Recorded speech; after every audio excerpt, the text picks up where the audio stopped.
Hello मेरे प्यारे बच्चों, कैसे हो। चलिए बिना किसी देरी के आज हम शुरुआत करने वाले हैं पद्यांश नंबर 3 की। तो इससे पहले पद्यांश नंबर 1 और 2 को बहुत अच्छे से समझा दिया था। आज हम पद्यांश नंबर 3 की शुरुआत करेंगे कक्षा 9th के चैप्टर नंबर 3 प्रेम माधुरी। तो चलिए बिना किसी देरी के तैयारी करते हैं।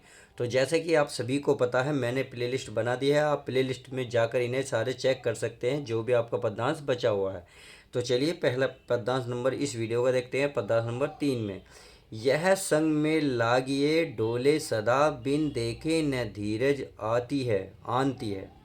देखिए यार, संग में कहने का मतलब है श्री कृष्ण के वियोग में जो गोपियाँ उद्धव से कह रही हैं, उसका यहाँ जिन्होंने कहा, यानी कि पद्यांश में कवि ने श्री कृष्ण के वियोग में जो गोपियों के नेत्र की दयनीयता है, यानी कि जो नेत्र उनको तराश रही हैं, उसकी अवस्था का इन्होंने चित्र वर्णन किया है बहुत अच्छे से। क्या क्या है समझा रहे हैं। यह संग में, यानी कि संग में, यानी कि श्री कृष्ण के संग में, लागिए डोले सदा, यानी कि लगी रहती हैं। डोले, डोले माने घूमती रहती हैं, सदा माने हमेशा, यानी कि श्री कृष्ण के वियोग में ये हमेशा कृष्ण के साथ, किसी श्री कृष्ण के साथ डोलती रहती हैं, यानी कि उनकी तलाश में हमेशा घूमती रहती हैं। सही है। यानी कि ये उद्धव से कह रही है, हमारे नेत्र जो है प्रत्येक क्षण श्री कृष्ण को तलाशते रहते हैं, उनकी खोज में सदा क्या है, ये इधर उधर देखती रहती हैं। बिन देखे न धीरे जानती है, और श्री कृष्ण को बिना देखे, बिन देखे न, बिना देखे न, यानी कि बिना देखे धीरज माने कि धैर्य धारण आती हैं, यानी कि धैर्य धारण नहीं कर पाती हैं। यानी कि जब श्री कृष्ण एक क्षण के लिए भी उनसे अलग हो जाते हैं, तो उनको बिना देखे ये रह नहीं पाती हैं। छीनू जो वियोग परे हरिचंद, हरिचंद माने इनके लिए किसके, सखियों के लिए आया। देखिए छीनू होता प्रत्येक क्षण में जो वियोग परे, वियोग माने बिछड़ जाते हैं, जो प्रत्येक क्षण के लिए भी अगर हमसे बिछड़ जाते हैं तो क्या होता है। देखिए, तो चाल प्रलय की सु ठानती हैं। तो ये नेत्र हैं, उनमें चार पिल्ले, पिल्ले माने होता है आंधी तूफान में वर्षा जो बहुत बुरा आता है। तो जिस तरीके से मूसलाधार बारिश होती है, तो उसी प्रकार से हमारे नेत्रों से भी आंसुओं की वर्षा होने लगती है, पिल्ले आनी शुरू हो जाती है, इनकी सो ठानती हैं। आंसुओं से आना शुरू, सो ठानती है, यानी कि पिल्ले ठान लेती हैं। बरुनी में थिरे न झपे उजपे, पल में न समाइबो जानती हैं। बरुनी में, देखिए बरुनी होता पलकों में थिरे, थिरे यानी कि थिरे माने स्थिर रहती है, पलकों में स्थिर न, यानी कि पलकों में स्थिर नहीं रहती हैं, झपकती हैं। ये झपकती हैं, और उज पे माने खुलती हैं, झपकती हैं और खुल जाती हैं। कहने का मतलब ये है पल भर में, बरुनी यानी कि जो हमारी पलकें हैं उन पल में स्थिर नहीं रहती हैं, अगर झपकती हैं तो तुरंत खुल जाती हैं, कि ऐसा ना हो कि श्री कृष्ण आए और उनके दर्शन ना कर पाएँ। पल में न समाइबो जानते हैं, और ये पल माने प्रत्येक क्षण, यानी कि पल में न समाइबो, समाई माने समाती हैं, न जानती हैं, ये समाना नहीं जानती है, यानी कि पलकों के अंदर ये रहना नहीं जानती हैं। ये हर क्षण बाहर आंखें खुली की खुली रखना चाहती हैं, पलकों में नहीं रहती हैं, अगर झपकती भी हैं तो तुरंत उसी क्षण खुल जाती हैं। आगे, पिए प्यारे तिहरे निहारे बिना, अखियाँ दुइया नहीं मानती हैं। पिए प्यारे यानी कि श्री कृष्ण जो प्यारे हैं, तिहे निहारे बिना। देखिए आगे देखते हैं, तिहारे, तिहार होता है तुम्हें, और निहारे माने देखे, यानी कि श्री कृष्ण को तुम्हें, से श्री कृष्ण तुम्हें देखे बिना ये जो अखियाँ हैं दुहियाँ जो दुखती हैं, नहीं मानती हैं, दुख रही हैं परंतु ये नहीं मानती हैं। कहने का मतलब है ये कि उन्हें देखे बिना वहनी जो गोपियाँ की आंखें नहीं मान रही हैं। आई होप समझ में आ गया होगा। तो चलिए अब हाथ से लिखे नोट्स के माध्यम से इसको समझते हैं। तो इसमें ये रहा तीसरा। पहला क्या करेंगे, संदर्भ। संदर्भ में प्रस्तुत पद्यांश हमारी पाठ्य पुस्तक के काव्य खंड के प्रेम माधुरी शीर्षक से लिया गया है, जिसके लेखक भारतेंदु हरिचंद है। सही है। प्रसंग देख लेते हैं। तो कवि ने श्री कृष्ण के बिछड़ने के कारण गोपियों के नेत्रों की दयनीय अवस्था का वर्णन क्या है। अब चलिए व्याख्या को देख लेते हैं। व्याख्या हमारी क्या कहती है, व्याख्या को भी ध्यान से देखते हैं। व्याख्या कहती है हमारी, गोपियाँ उद्धव से अपने नेत्रों की व्याकुलता को सुनाती हुई कहती हैं कि हे उद्धव, हमारी आंखें तो प्रत्येक क्षण श्री कृष्ण को तलाशते रहते हैं तथा उनकी खोज में ही सदा इधर उधर घूमती रहते हैं। कृष्ण के दर्शन किए बिना धैर्य भी प्राप्त नहीं होता है।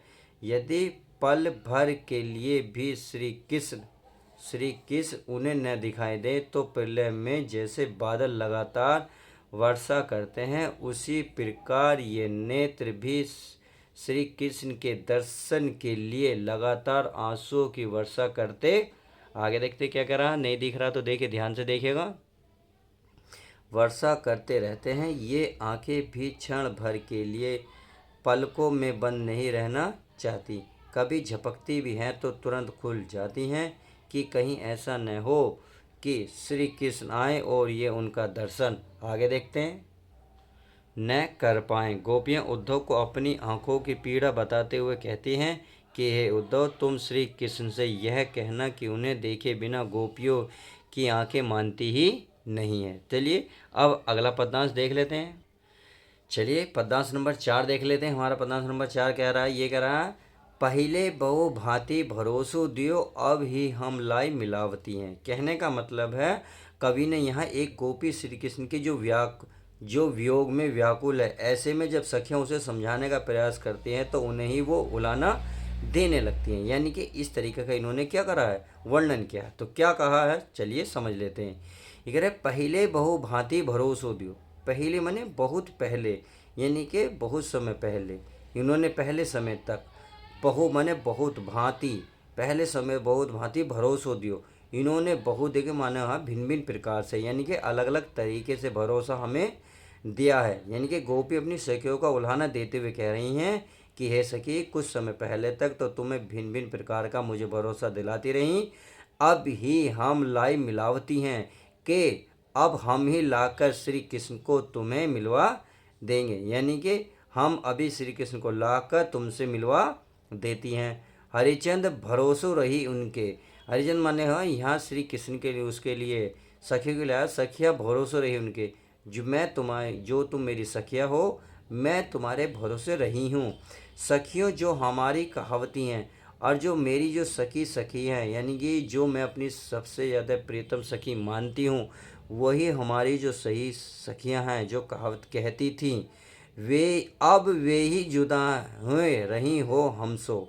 यानी कि अब वे ही हमसे जुदा हो रही हैं हमसे, और वे ही जो हमारी सखी सहेली थीं, पक्की मित्र थीं, वे ही हमसे जुदा हो रही हैं। उल्टो मिली के सुझावती हैं।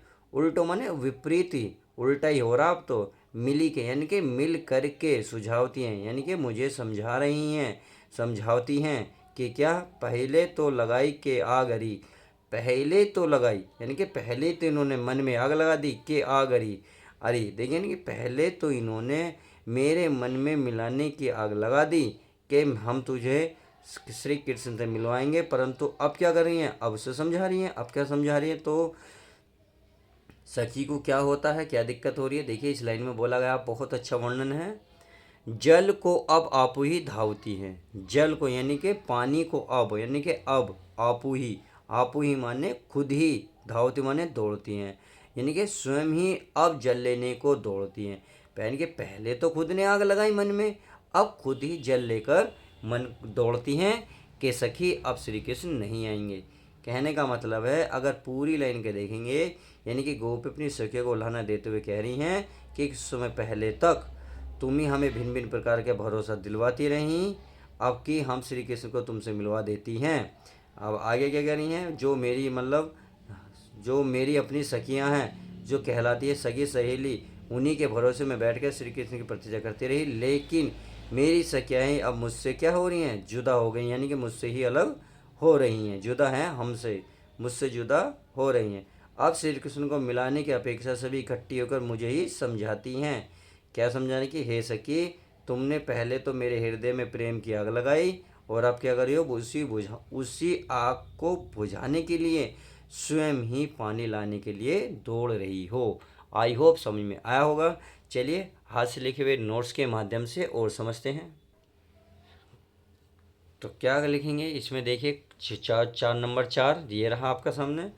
पहले बहु फिर आपती धावती हैं, हो गए शुरू के 2 शब्द, लास्ट के 100 तो बीच में डेड डैश। अब क्या करना है, देखिए संदर्भ में है, प्रस्तुत पद्यांश हमारी पाठ्य पुस्तक के काव्यखंड के प्रेम माधुर्य शीर्षक से लिया गया है, जिसके लेखक भारतेंदु हरिचंद हैं। अगर मैं प्रसंग की बात करूँ तो चलिए प्रसंग भी देख लेते हैं ध्यान से।